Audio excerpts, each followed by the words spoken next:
Kind of. Complex numbers. A complex number by definition looks like this.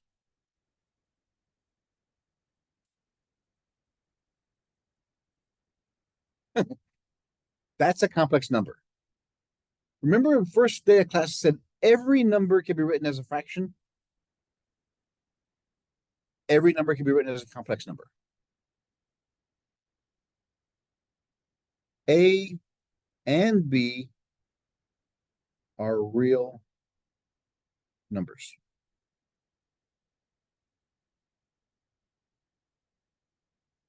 They could be fractions, they could be decimals, they could be integers, they could be any real number from negative infinity to positive infinity.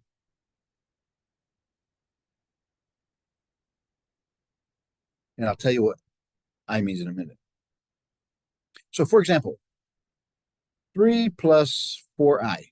Is that a complex number? Negative 2 minus 5i over 7. Is that a complex number? Yes. E plus 3i. Is that a complex number? Yeah, because E is a constant number. We'll get to that later on, but it's a constant number. How about 6i? Is that a complex number? It is. You were right the first time. It was. It is.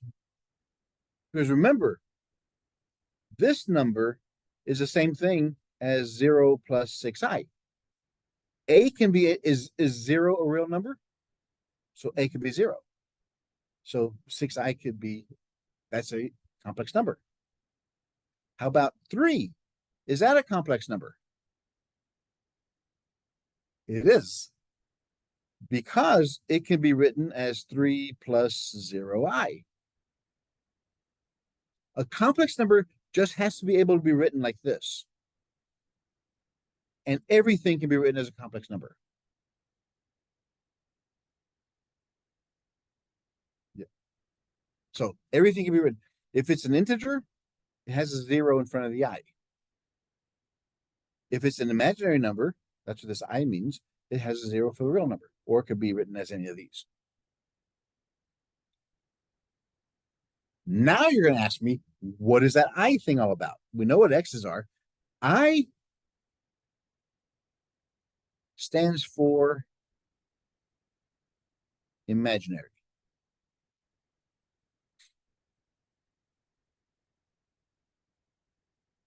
Let's see where it came about. If I gave you this question and I asked you to solve it, what would be the solutions?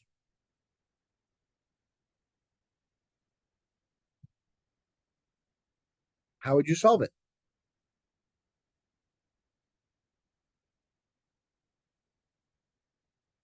Very good. That's step 1. Add 4 to both sides to get rid of this one. So we have x squared equals 4. Now what? We went with x by itself, so we have to get rid of that square. What's opposite of square? Square root.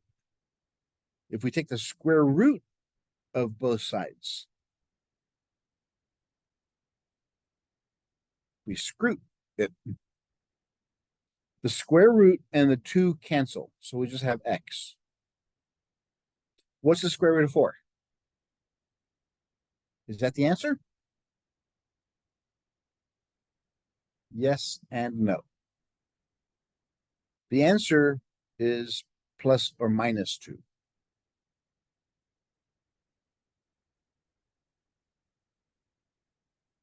Whenever you square root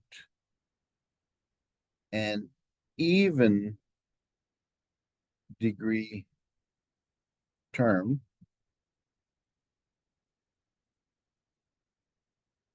then place a plus or minus in front of the answer.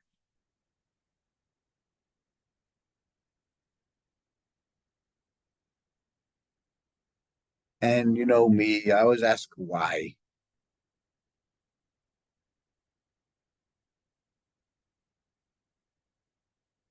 Because if I said that x squared equals 4, so 2 squared equals 2 times 2 equals 4. That's good. So does -2. -2 times -2 equals a +4. So the answer is x equals a positive or a -2. That means that.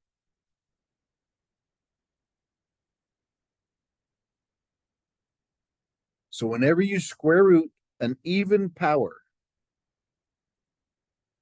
or a fourth root, or whatever that root is, then you have to put a plus or minus in front of the answer.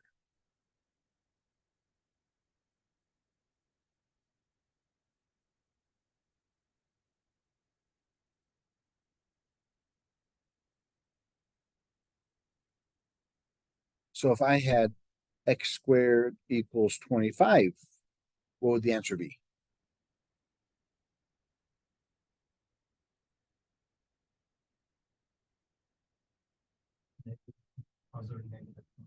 Mm-hmm. I square root both sides, so I have x equals plus or minus the square root of 25 is 5. How about if I had x squared equal to 5? What's the answer to that one?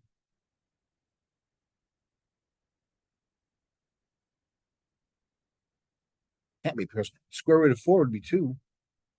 So it can't be.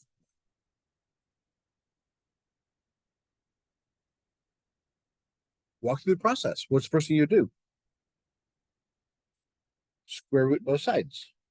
So those cancel. You have to put a plus or minus over here. Can you simplify square root of 5? Nope, that's the answer. If you can't go any further, you can't go any further.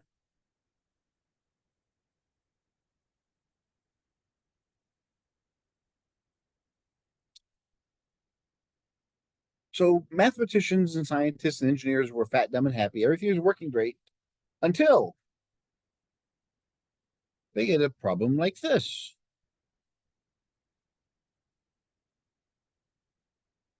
Solve for x. Same thing. First step is what? Got to move the 4 over. Since we only have 2 terms, only one x, half the x is by himself. So we subtract 4 from both sides. X squared equals -4. We square root both sides. We have to put a plus or minus. What's the square root of -4?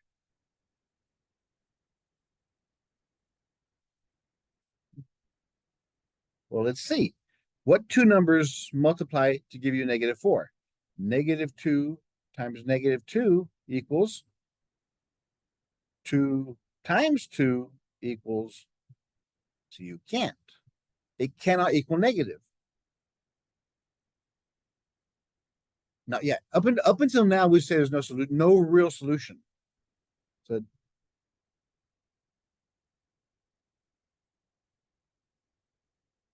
because it's not in the real number line. So this is what they decided to do. Whenever you have a negative inside of the radical, what this really means is -4 is made up of -1 times 4.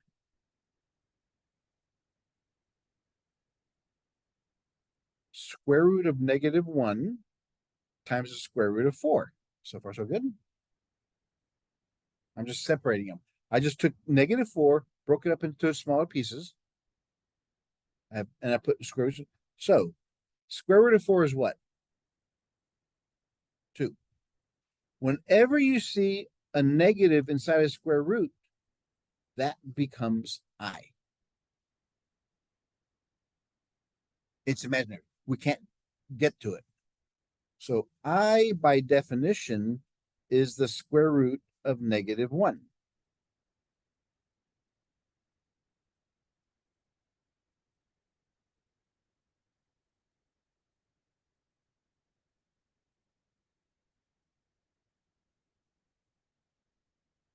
So let's look at some properties of radicals.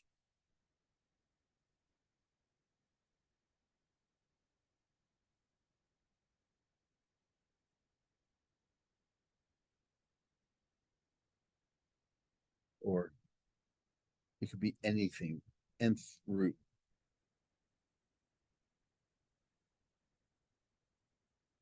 Right now we're going to stick with square roots. The first one is the product rule. If I have a product, a multiplication of two or more items inside the radical, I can split them up in their own individual radicals.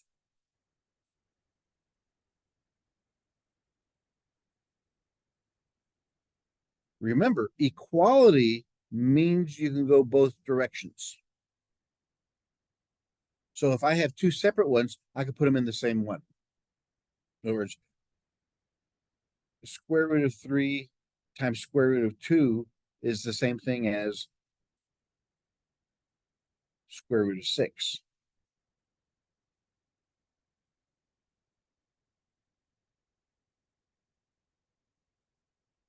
Or conversely, if I had square root of 3x, let's say 3x squared. How can I can we do anything inside there? No. So let's separate them. Square root of 3, square root of x squared.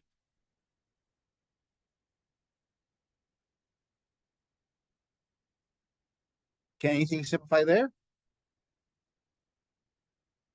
Yes.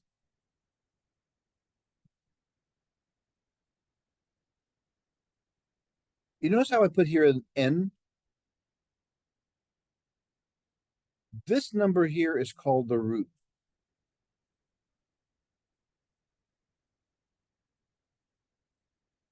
If n equals 2, it's a square root. It looks like this. If n equals 3, it's a cube root. This is a square root. This is a cube root.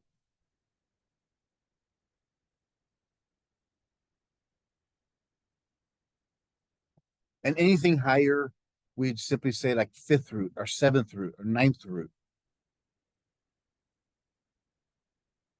What does the root tell us? The root tells us the number of repeated terms needed to take it out of the radical.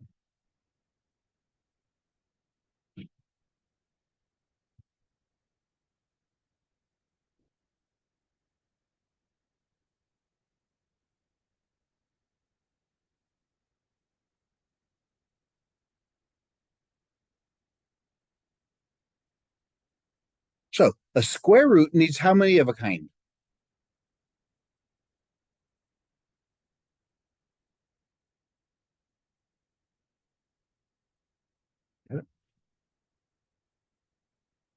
You finish everything?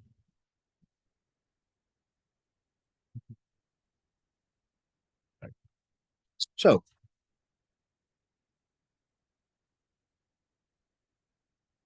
we know what this equals. What does that equal? Square root of 4. Why does it equal 2? What is 4 made up of? 2 times 2. So it's 2 times 2. Here's 2 of a kind. So it comes out. Or I can say 2 times 2 can be written as 2 squared. Those cancel, and I get 2. Square root of 25. The question is, why? Because 25 is made up of 5 times 5. I have 2 5s here. So they come out. One of them comes out and disappears. Or I could have it this way, 5 squared. The square root and the squared cancel, with gives me 5. Now, why does this one only need 2 of a kind?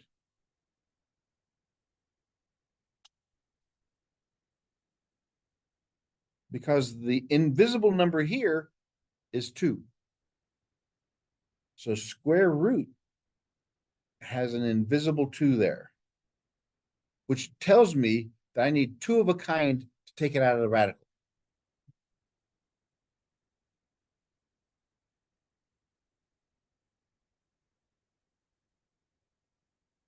They're going away. So if you can't answer my questions, you shouldn't be looking at that.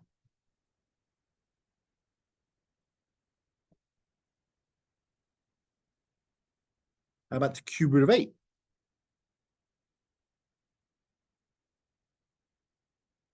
Why? Well, first off, what is 8 made up of? Nope. 4 times 4 is 16. 2 times 4. 2 can 4 be broken down any further? So 8 is broken down to 2 times 2 times 2. How many of a kind do I need? I need 3 of a kind. Here's 3 of a kind. So the answer is 2. This is called prime factorization. Take it down to its smallest numbers.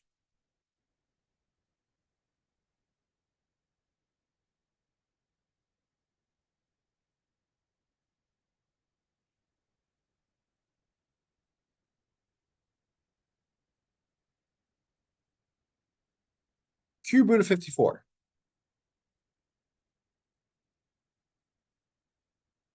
What's 54 made up of? Well, look at the last number. If the last number is 0 or even, then it's divisible by 2. So since that's a 4, it's divisible by 2. 2 goes into 5 how many times? With 1 left over. 2 goes into 14 how many times?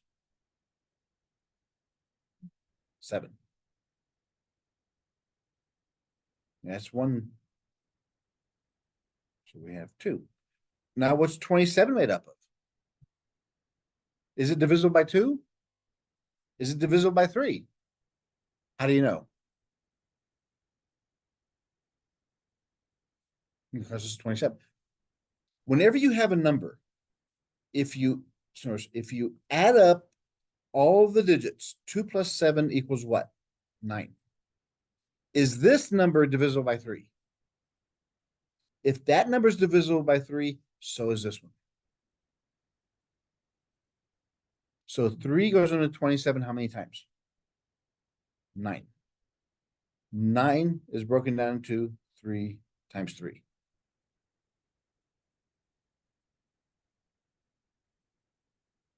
So we have a 2, a 3, a 3, and a 3. How many of a kind do I need? I need 3. I still need 3 of a kind. Here's 3 of a kind, so it comes out. Whatever's left stays inside there. And that's my answer.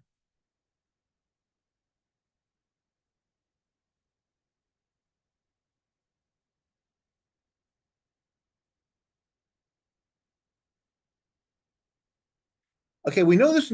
If I give you 252, we know that number is divisible by 2, right? Well, is it divisible by 3?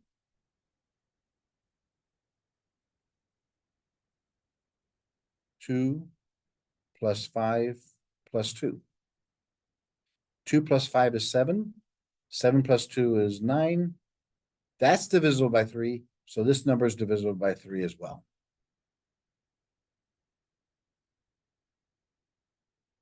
Three goes into 25 how many times?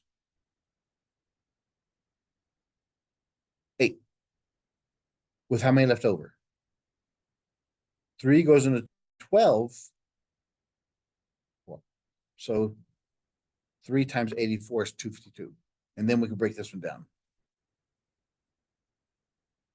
So that's how radicals work. That's the first property. Well, actually, we haven't finished the first example yet. So let's finish this example. We had 3x squared inside a radical. So we broke them up. This one can't get any further. Can this one go any further? What happens here? The square root and the square cancel, so it just becomes an x. So it's x times square root of 3. That's the answer.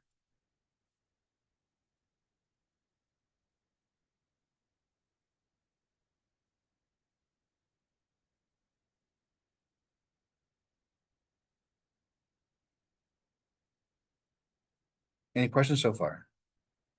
This is kind of okay. The hardest part is breaking them down to the smallest numbers. Prime factor, you have to know your multiplication tables. Calculators won't do you any good.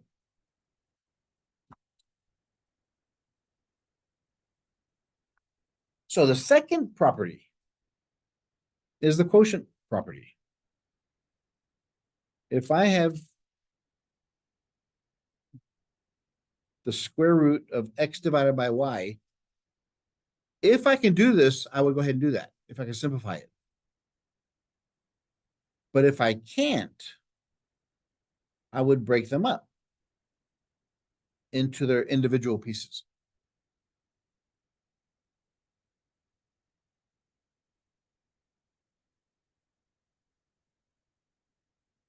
Case in point, here's an example.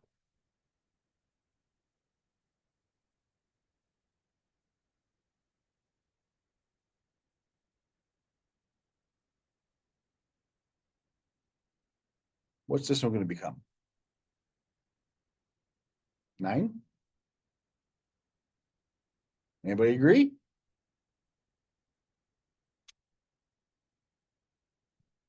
Okay, let's see. What's 27 divided by 3?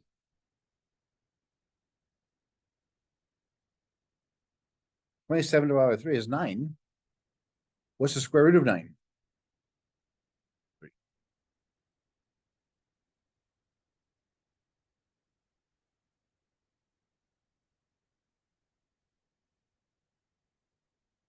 Let's look. Can we do it the other way?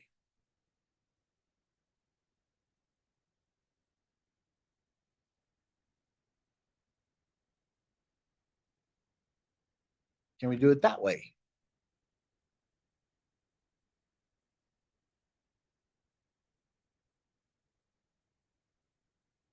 We know we have a radical 3 on the bottom.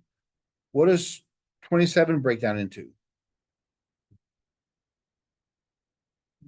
3 times 9. And 9 breaks down to 3 times 3.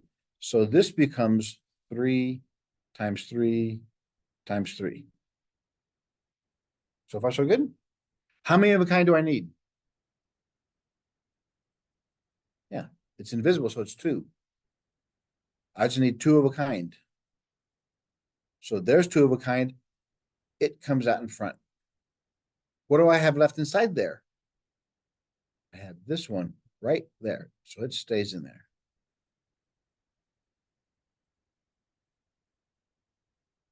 Can anything cancel? So the answer is 3. You'll get the same answer no matter what method you use, but some ways are a lot faster.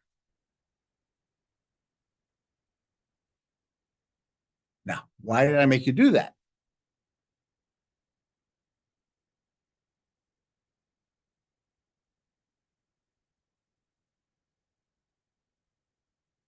If I gave you this, what would the answer be?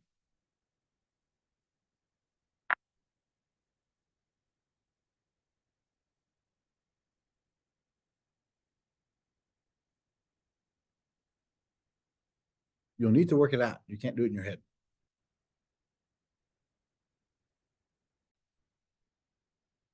Can you use any of the properties that we talked about so far? Which one?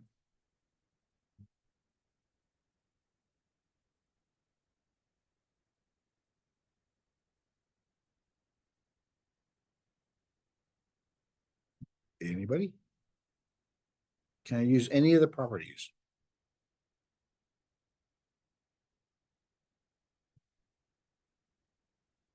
That is a possibility. So if we had -4 times -9, what would that give us? And what would that answer be? X. Okay. You're right. That's using the property. That's using the one that says if I had them, I could split them up into two separate ones. Or if I have separate ones, I could put them in one big one. But that's wrong. What's the very first property we discussed? Whenever you have a negative inside there, it becomes an I. You're right. This is what I did when I first learned this 40, 50 years ago. But what you should do, treat both of these separately. It's got a negative in there. How do you take the negative out of there? Put an I in front. What do you do with this negative? Put an I in front. Yeah, so that's what most people do, which is the first thing that comes to your head. It's not bad thinking, but we now have to change our matter of thought here. Order of operations type stuff. So now we have I times square root of 4 times square root of 9. What's the square root of 4? Square root of 9? I times I squared. 2 times 3 is 6, I squared. Okay, one of the rules of imaginaries, you cannot have an exponent.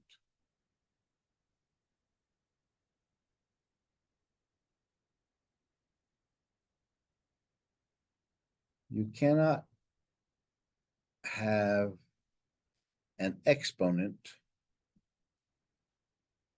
on I.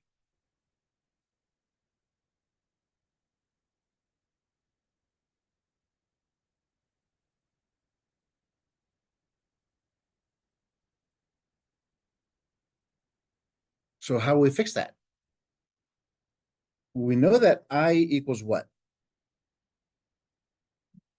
Square root of -1, right? If we square both, to get rid of that radical, if we square both sides, what happens? What happens on this side?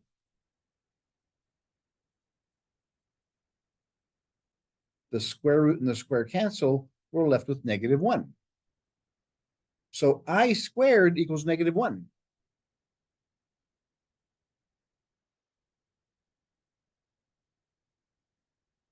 So whenever you see an I squared, put a -1 in its place.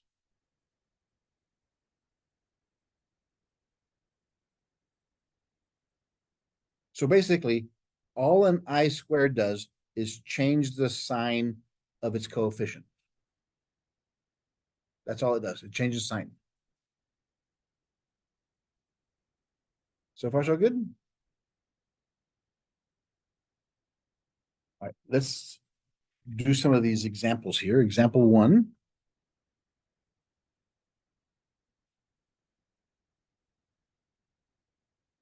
How would you write this?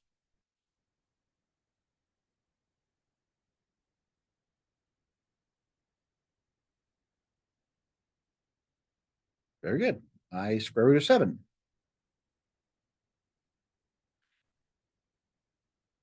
How about the square root of -16?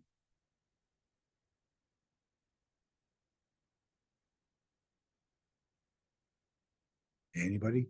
I square root of 6. Okay, I square root of 16. Simplify it. What's that? Yep. Square root of 16 is 4, so it's 4i.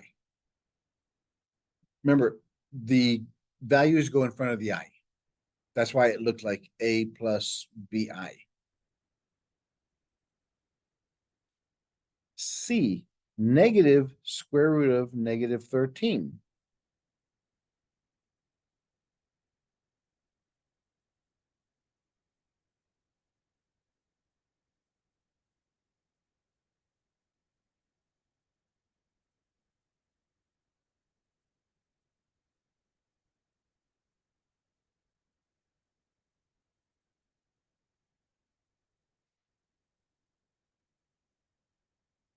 So what'd y'all get?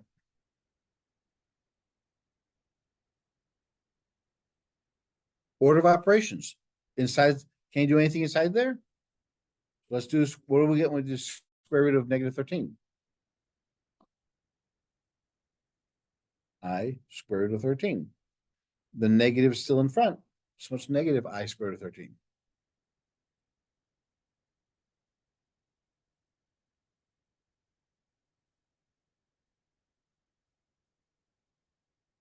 I square root of negative 64.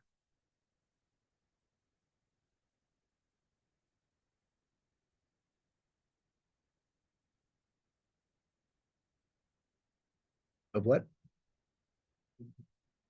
Square root of 64? Can it be simplified? Well, what's 64 made up of? 8 times 8. So it's negative 8i. If you didn't see that, if you didn't see us 8 times 8 is 64, we could have broken it down as 2 times 32, 2 times 16, 2 times 8, 2 times 4, and 2 times 2. And we have every group of 2 comes out of the radical. So there's 2, that's a 2, and that's a 2. So 2 times 2 times 2 is 8.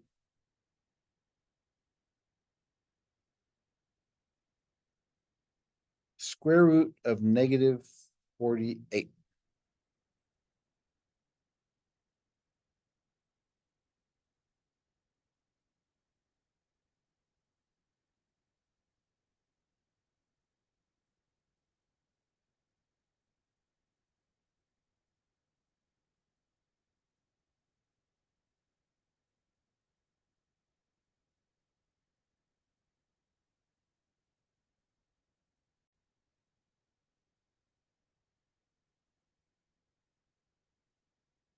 So the I comes out for the negative, and then we have 48. 48 breaks down to this. Every pair comes out. This is what we have left. Now, algebra of complex numbers. What does algebra mean? When we say the algebra of something, what does that mean? So what do we do in this class? We learn about mathematics and these symbols. Everything we do in mathematics breaks down to these symbols. So what this tells us is with complex numbers, we can add them together, we can subtract them, we can multiply them, we can divide them.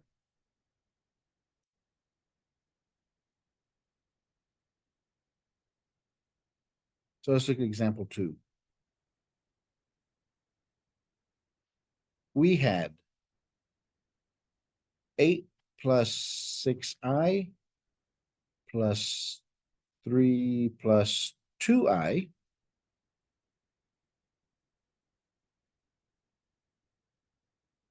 (4 plus 5i minus 6 minus 3i).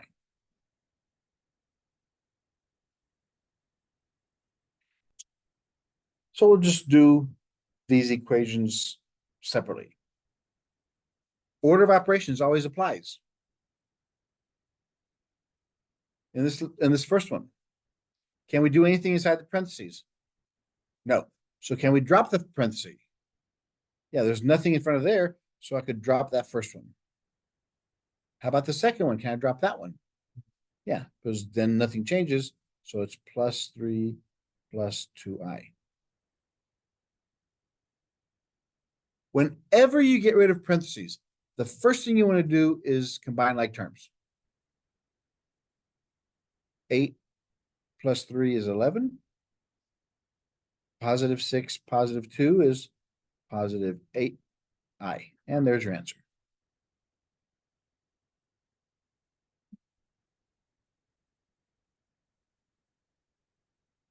How about this next one? Can we do anything inside the parentheses? No. Do we need the first one? In other words, does it have a coefficient? No. So we just drop it. How about the second one?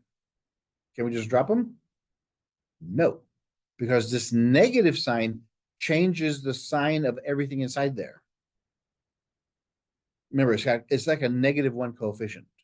So negative times positive is negative 6. Negative times negative is positive.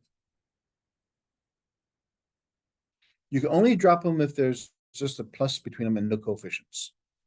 If there's a negative, you have to distribute. Combine like terms. 4 minus 6. Yeah, 6 is bigger, it's negative. 6 minus 4 is 2. Positive 5, positive 3 is positive 8i. And there's that answer.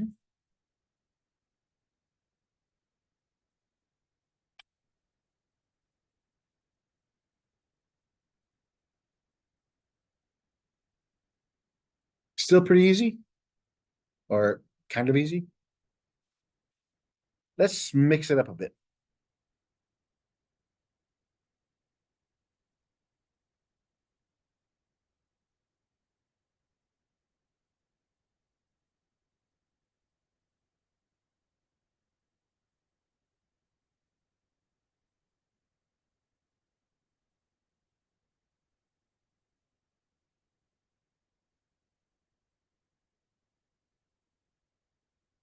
Combine these.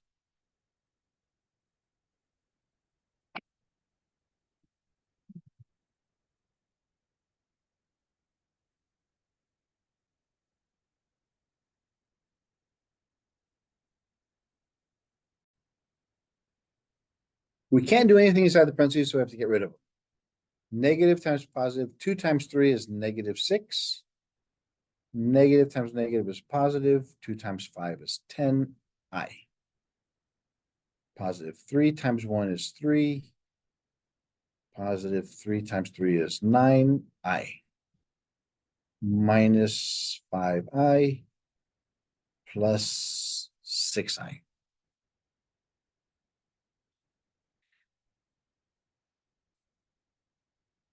So we have -6 plus 3 is -3. 10 plus 9 is 19. Plus 6 is 25. Minus 5 is 20i. Very good. The girls showed up 2 guys. I'm ashamed. Because of 1 thing, 3 times 3. This one up here? Yeah, for some reason. I Put something with 6. 6. And you don't stick You guys to both five. did the same thing? Oh, that's scary for guys. Stick to 5. Good job. Okay, that's adding, subtracting complex numbers. Not too hard. Now let's try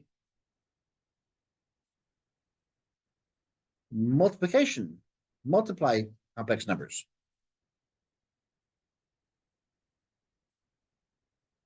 So with this one, this is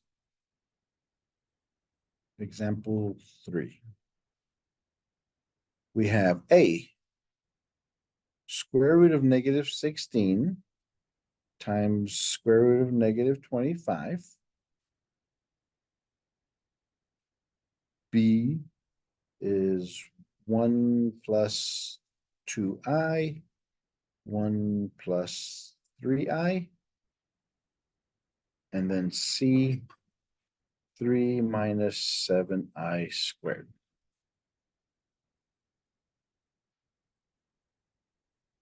just. All right, we'll do the first one.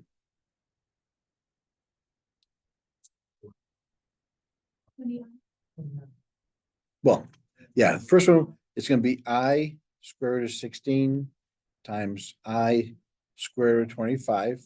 Square root of 16 is 4, so it's 4i.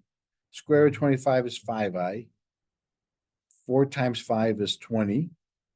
I times I is I squared. I squared is -1. So it's -20.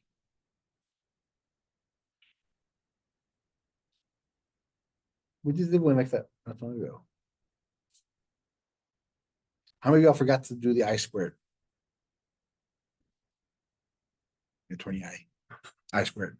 Do you anybody get I squared or just I? Yeah, it was just I times I. At least you remembered that part. That's good. Now for this one,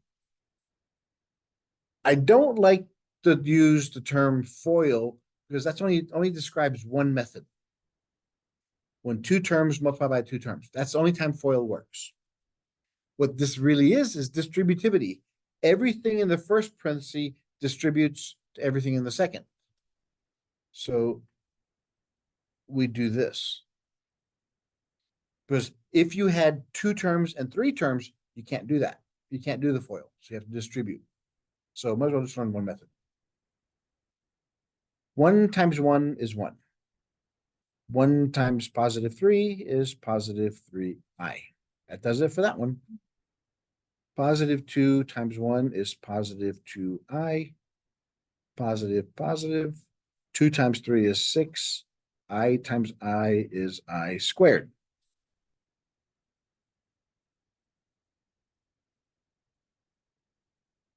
We got rid of the parentheses. So what's the first thing you do after you get rid of parentheses? Combine like terms. That's what we have. +3 plus 2 is +5i plus 6i squared. Remember, you cannot have exponents, so the I squared just changes the sign in front of it.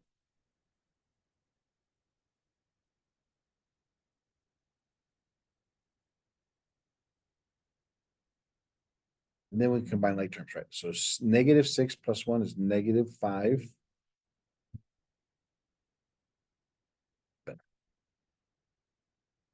So that's pretty much all. That's the only purpose for I squared is whatever signs in front of it, change it.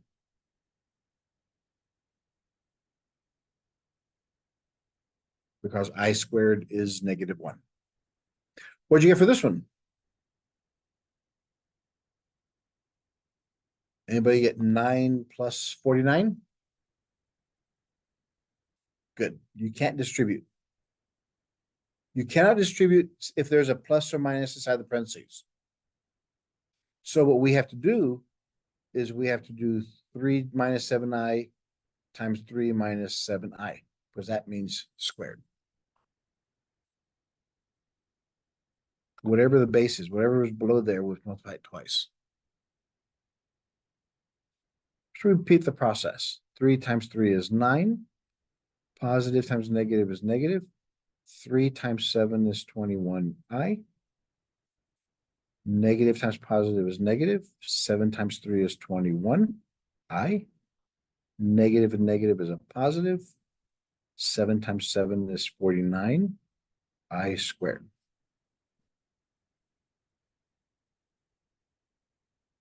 Combine like terms. -21 minus 21i is negative. They're both negative, so we add them.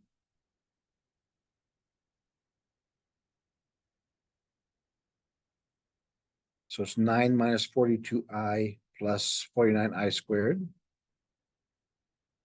The I squared changes the sign in front, so it's 9 minus 42i minus 49.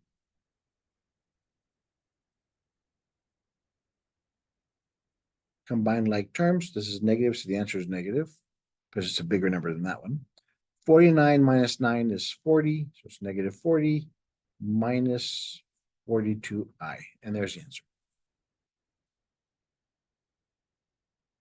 Once I did it make it much easier? So yeah, it's the same process. We're doing no matter how big or how small they are.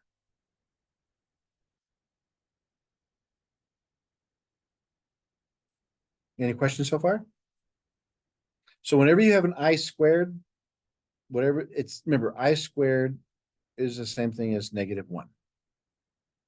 So all it does is change the sign in front of it, of the coefficient in front of it.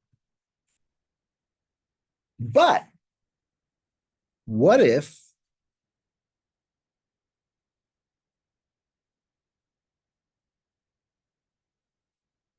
I gave you this? What does it equal?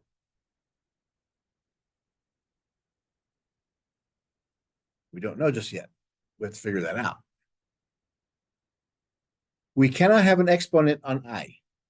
So in other words, it has to equal something. So let's see. I equals, let's say I equals I. What does I squared equal? -1. I cubed is I times I squared. That's I cubed. So we have I squared is -1, so it equals -I. So I cubed equals -I. I to the fourth is I times I cubed. We have it. So what is I cubed? I cubed is -I.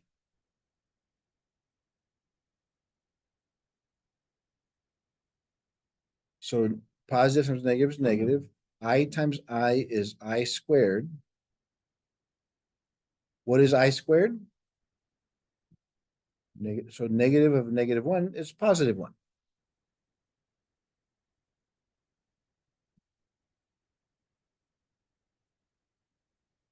This is called inductive reasoning. I take what I've learned in the past and apply it now. So I'm taking each one of these, starting from I, and I'm multiplying what I just learned. So I to the fifth is I times I to the fourth, because I just talked about I to the fourth. I to the fourth is the same thing as 1, so it just equals I.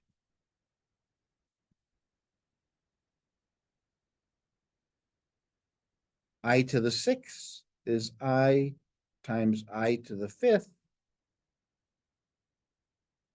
I to the fifth is the same thing as I, so I times I is I squared, which equals -1.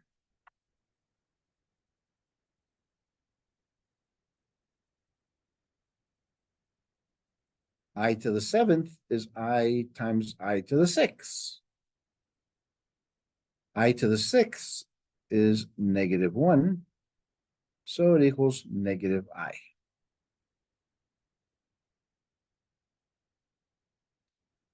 I to the eighth is I times I to the 7. I to the 7 is -I.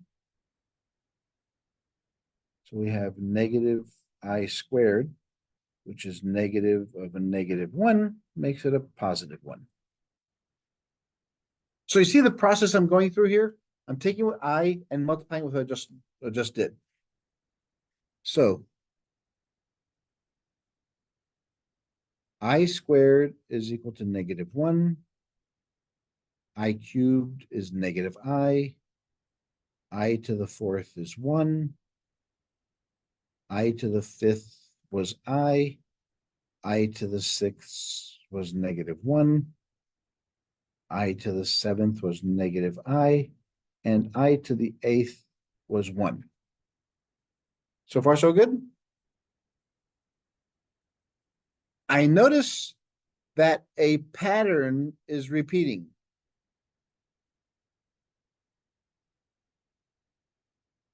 it goes I, -1, -I, 1.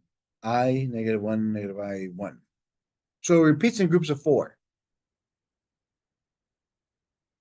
How is that going to help us? Because it repeats in groups of 4, I'm going to see how many groups go inside my numbers. So what I do here is I take 4, since these repeat in groups of 4, how many times does it go into 25? How many times does 4 go into 25? 6. 6 times 4 is. This is the number I'm interested in. This is the remainder. Because every group of 4 will always equal 1. So this remainder, if the remainder is 1, 2, 3, or 0,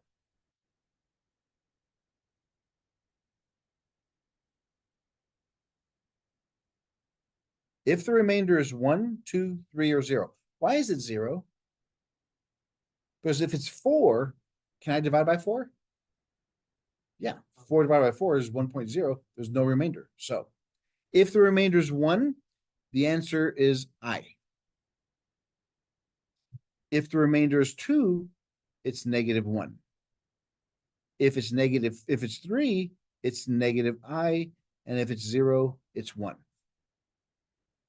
Because of these, I, -1, -I, 1. If you ever forget, think about what would you yell if you won a race that you never thought you'd win? Besides, I can't believe I did that. I won, I won. I won. Middle two are negative. That's the easiest way to remember that. So it's remainder 1, 2, 3, 0. So whatever your exponent is, divided by 4, and whatever the remainder is, that's your answer.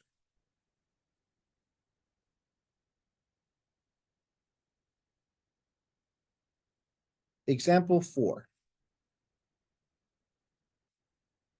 I to the 37. I to the 58. I to the 75th. And I to the 80th.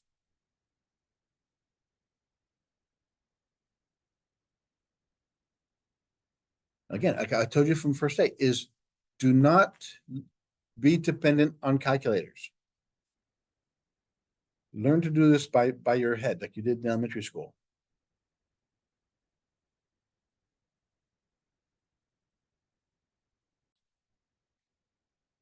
So 4 goes into 37 how many times? 9. 9 times 4 is 36. The remainder is 1. If the remainder is 1, the answer is I. So that first one becomes I.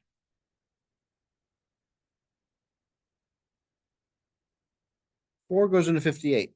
4 goes into 5 once. So 4 times 1 is 4. Subtract it, you get 1. Bring down the 8. 4 goes into 8 4 times. Subtract those. Your remainder is 2. So if your remainder is 2, the answer is -1.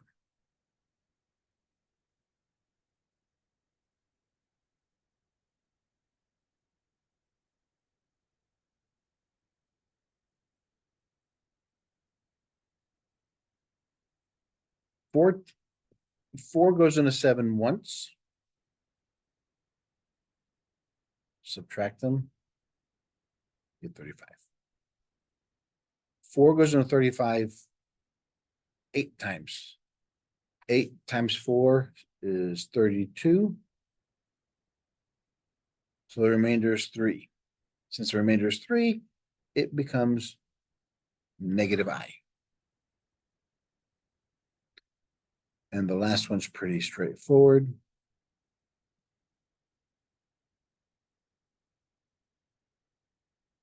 Remainder is 0, so the answer is 1.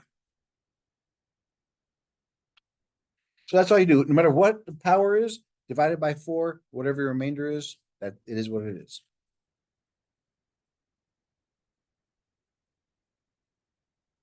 Let's review our multiplication again. Here's some numbers. 2 plus 3i, 2 minus 3i.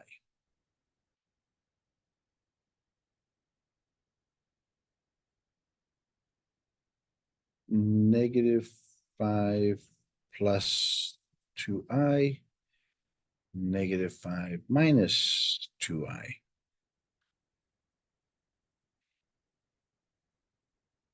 I plus 1, I minus 1. Let's do these 4. Let's do another one.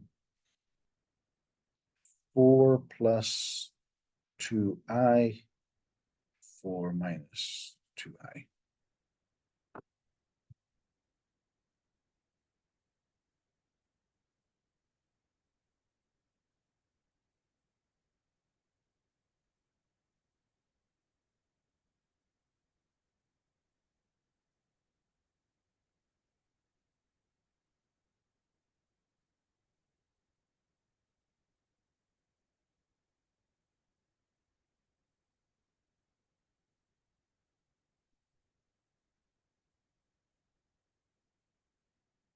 Those are the answers.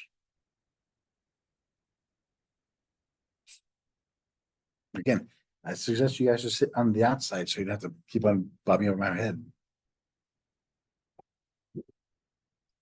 Unless you're trying to hide something behind the pillar. So let's look at this first one. 2 times 2 is 4. Negative 6i, positive 6i, negative 9i squared. The 6's cancel. The I squared changes the sign in front of it, so we got 4 plus 9 equals 13.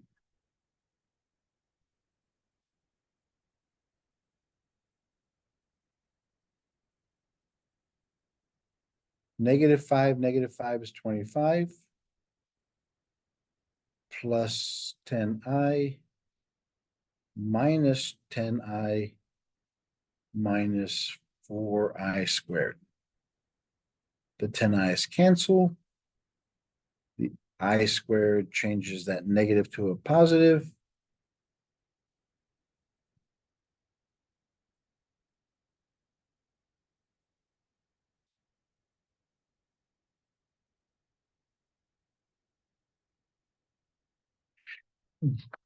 I picked these numbers for a specific reason. You notice they're the same thing with one difference. The sign between them. Every one of these has a sign between them that's different.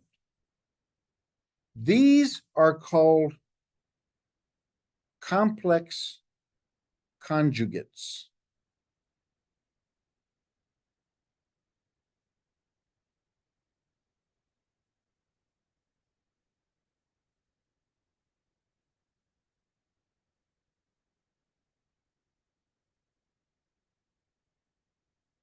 You just change the sign in the middle. Everything else stays the same.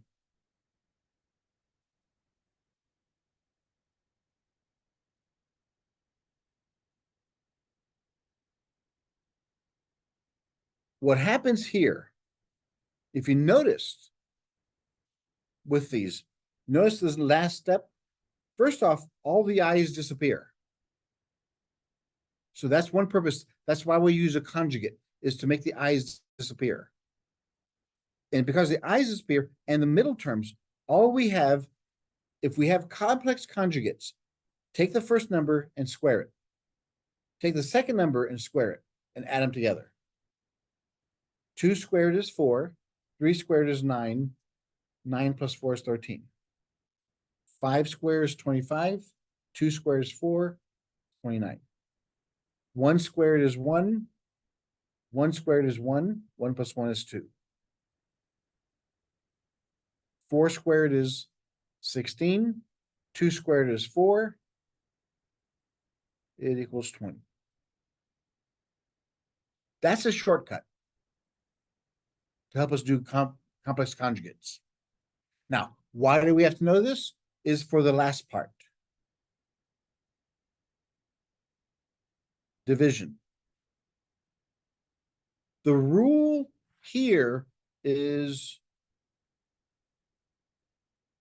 you cannot have an I on the bottom.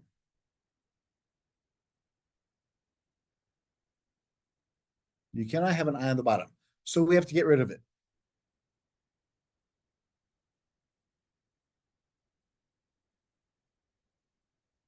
Example, if I had 3 over 2I, how would I get rid of that I on the bottom?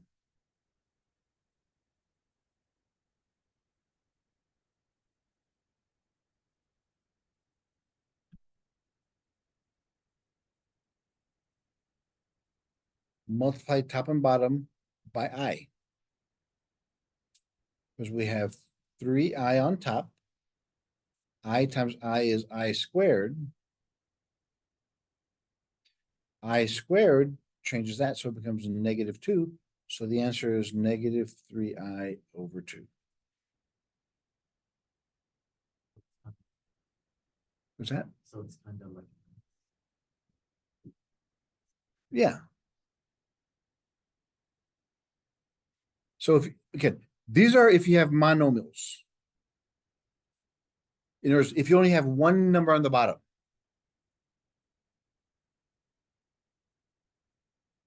So if I have one number on the bottom, it has an I multiply top and bottom by I. And that'll get rid of the I on the bottom. What if I had I's on both top and bottom? What would I do there?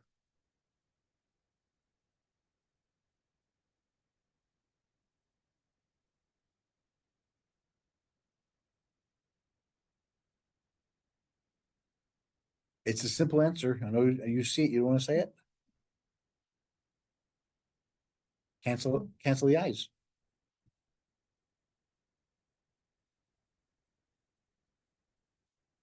Because that's the difference. If there's only one I and it's on the bottom, you have to multiply top and bottom by. But if they both have I's, cancel them out.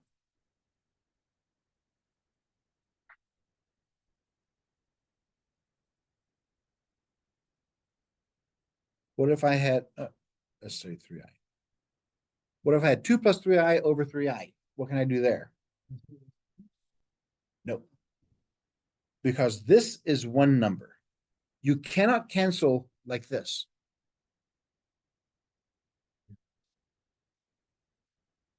Well, we can't. It's already simplified.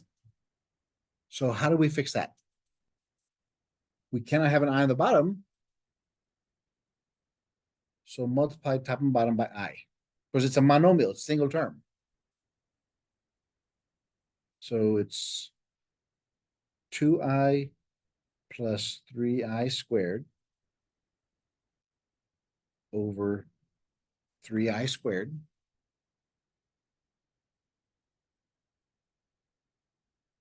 The I squared changes a sign in front of it. So it becomes -3. Changes the sign in front of it over -3.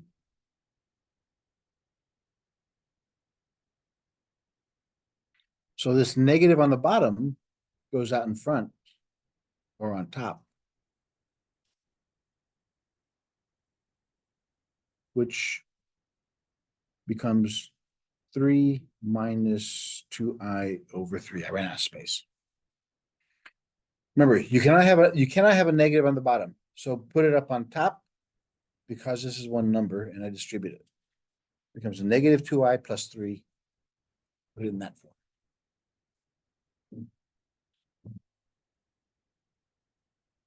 Now we have the last example, which is why we learned conjugates. What if we had a binomial on the bottom? What if we had 2 over 3 plus 2I? What would you multiply with now?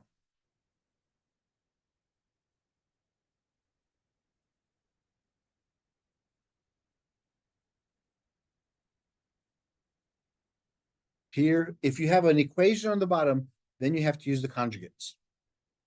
So what's the conjugate?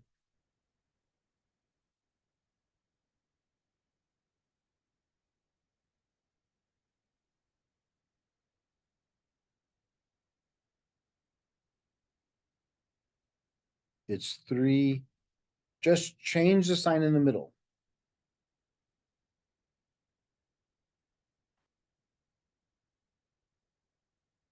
Just change this. That's all the conjugate is just change the sign in front of the I.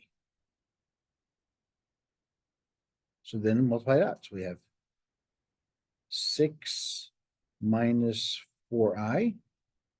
What does the bottom become?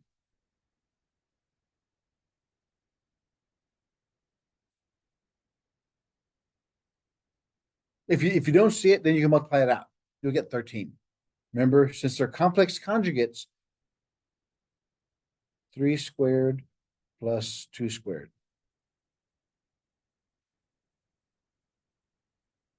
Just take the coefficients, the numbers, square them, and add them together.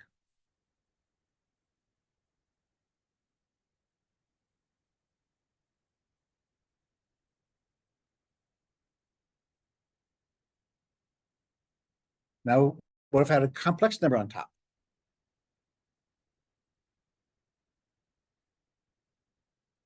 You have to go to work? Well, it won't take long. This. So what do we multiply with here?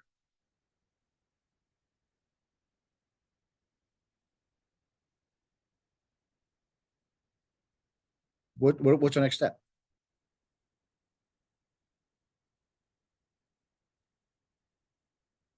You cannot have an I on the bottom. That's the rule. So 3 minus 2i. Since it's an equation, you have to multiply by its conjugate.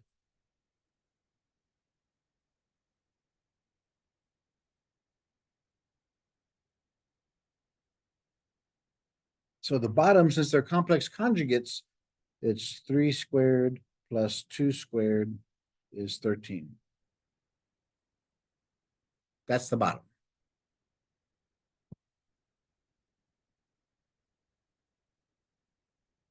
On top, 3i times 3 is 9i.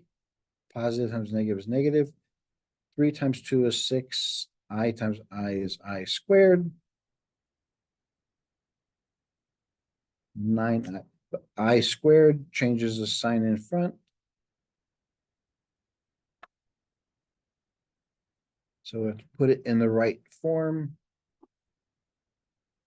And there's your answer.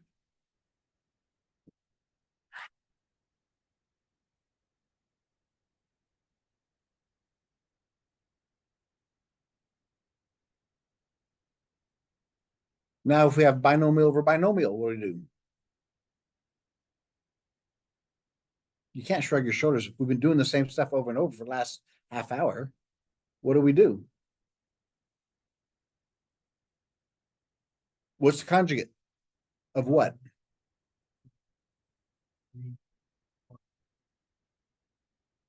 What's the conjugate? 3 plus 4i. The conjugate is just change the sign that's between there.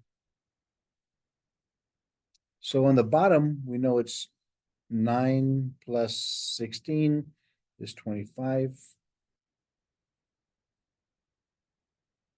And the top, we just multiply it out. 4 times 3 is 12. 4 times 4 is 16i minus 15i minus 20i squared.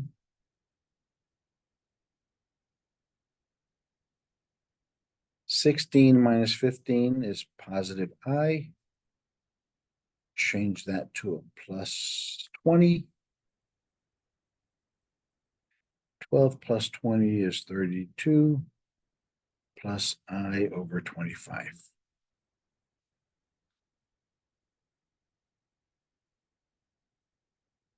So the only thing you have to worry about is the denominator. Change the sign in the middle and then multiply. That's the conjugate.